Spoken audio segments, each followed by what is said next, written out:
This is Eagle Al, and today I will be talking about Cooper Dejean. Eagles might actually draft him. Also, we got to talk about Sweat over Hassan Reddick and why the Eagles prefer Sweat over Hassan Reddick. And lastly, we got to talk about Gardner Johnson. Yes, he is attacking Lions fans, but let's get straight into it. All right, so before we get straight into the topics, as I reported yesterday, Reed Blankenship extended for an extra year, making over 3.5 or 3.9 million. Of course, there's some incentives in there. And congratulations again, congratulations to Reed Blankenship. I'm very happy for him. But something came out during the press conference, his groin injury and what's been going on with that. He actually went under surgery, or surgery, I should say, and he said he's feeling 100%.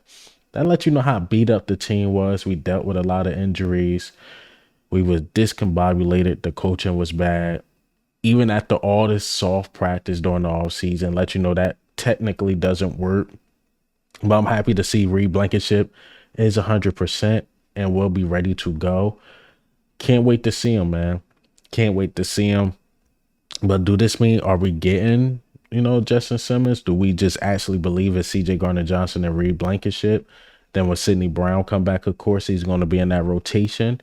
We will see. A lot of people, I don't know where this Reed Blankenship hate came from, but a lot of people starting not to like Reed Blankenship, and I actually don't know why. I think he's a excellent player. I think he plays hard. He's probably one of the hardest hitters on the team. So we definitely need him. And put him beside CJ Gardner Johnson, he will be fine. Kevin Byard was on the down slope. You put him beside Terrell Edmonds and you ask Reed Blankenship to be the guy. But now that he technically don't have to be that guy, we just need CJ Gardner Johnson. He can really flourish in that role. So I don't see why Reed Blankenship is getting all the hate he's getting. But again, congratulations to Reed Blankenship. And I'm pretty sure he's going to ball out. But all right, so let's get into the topics. Hassan Reddick. I know we keep talking about him because more and more news is coming out. So according to Jacob Sports, Dan Sileo, mind you, take this with a grain of salt. It was reported that he met up with Vic Fangio, Hassan Reddick, and they talked about what would be his potential role. He didn't like it. Then you add the money factor into it. That was the reason why he was shipped off. Again, take it with a grain of salt because it's coming from Dan Sileo. And no offense, Dan, you've been wrong a lot. So that could play a major role into why Hassan Reddick on left. Because I know people keep mentioning the Smitty thing and this and that. Even with Hassan Reddick on the roster, we had a lot of cap space. Guys was going to get paid with or without Hassan Reddick. Now we do save more money, but people were going to get paid. But I also seen something, probably one of my favorite Twitter pages right now is the Swoop Scoop. They, I guess, went over a Jeff McClain article, and it was stating that the reason why the Eagles chose Sweat over Hassan Reddick is the snap count. Now, according to Jeff McClain, he's saying the Eagles never really envisioned Sweat playing about 75% of the snaps. They like the 4-5 rotation man type thing. And let's be honest, if you got Hassan Reddick, he got to play 75-80% of the snaps, but they like the rotation. But that explains why they signed Bryce Huff, because Bryce Huff can do so much with such little snap count. They still want that rotation. They still want that 4 to 5 man rotating. And Hassan Reddick just don't fit that. Hassan Reddick is a beast. He can't do it. Now, Sweat, he can do that. Actually, I think Sweat thrives in being in the rotation because when Derek Barnett technically left, Sweat play went down because he was asked to play a lot more. So that makes sense in a way.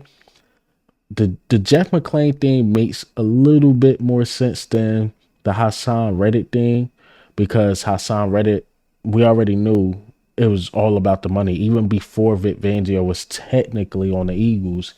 So again, that could have played the part. That could be true what Dan Silio's saying, but I think it's more true of the Eagles like the rotation, and then it was a money factor. Hassan Reik fit Fangio's scheme. If you've been watching me for a while, I've been saying that for the longest. But I believe Jeff McClain a little bit over Dan Sileo, but Jeff McClain's a guy that been wrong too. But Dan Sileo, I don't think he get the inside scoop like that. I really don't.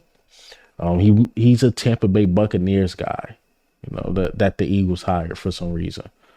Well, all right. Let's get into another topic. Cooper Dejean, man. Cooper Dejean is projected to go to the Eagles. Hearing that the Eagles really like the kid, really want the kid. He's having a top 30 visit with the Philadelphia Eagles. I know Jake Rabati put out. He's one of those guys that the Eagles are raving for. Like they really, really want him. I know people playing the identity politics, which I don't like, meaning, because he's white, that's why the Eagles shouldn't pick him. And if they do, they should transition him to a safety because of identity politics. Now, I will say this. I've seen some valid reasons why, and it's the Sidney Jones thing. He broke his fibula. So he had an injury, and it's one of those things like you taking a risk. Will he be the same after that? People already had questions about him being the outside corner. People like him in the nickel. Again, the identity politics. People want to put him as a safety because of his skin color for whatever reason. I like Cooper Dejean, but I do have that question about the injury thing. But then at the same time, you could bring up Landon Dickerson. Remember, Landon Dickerson, look at his Alabama, right towards like his ACL. Like he dealt with a lot of injuries, Landon Dickerson. And Landon Dickerson was actually projected to go like in the first round, but he dealt with so many injuries, he dropped to the second, and he been a luxury for us. Now, can Cooper Dejean be that guy if we decide to like trade back to the 30th pick and pick him? Maybe he can be that guy. We will see. But again, it's a risk. It's a risk. I'm not gonna lie to y'all. The injury is a risk, not the identity politics. Not the identity politics, but the injury is a risk because he could possibly not be that guy. All right, so let's get into the last topic of the day. Gardner Johnson. Gardner Johnson is he's up trolling Lions fans. He's going at them because Lions fans are basically doing what Eagles fans did. When the player leaves, you get mad at him and you attack him for whatever reason. I don't think a lot of Eagle fans were attacking CJ Gardner Johnson. You probably seen like 5 out of 1,000 comments.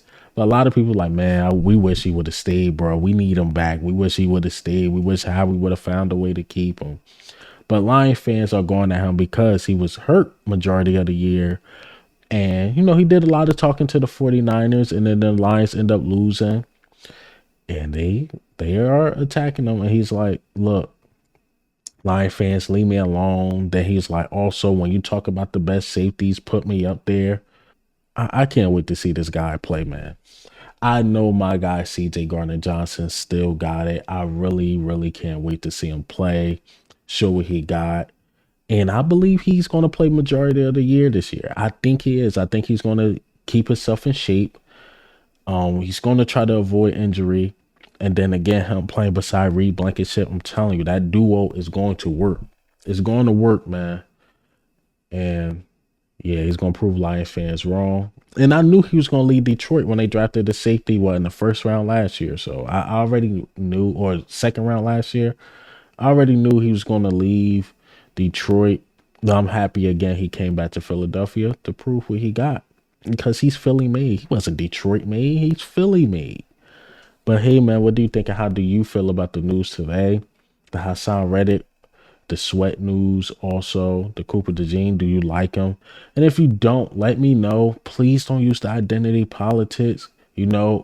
Obviously I'm a black guy and we already know what they said about black quarterbacks. So don't do it with the white DBs. I'm just saying, You give a valid reason, I'll take it to consideration. Again, my thing is the injury.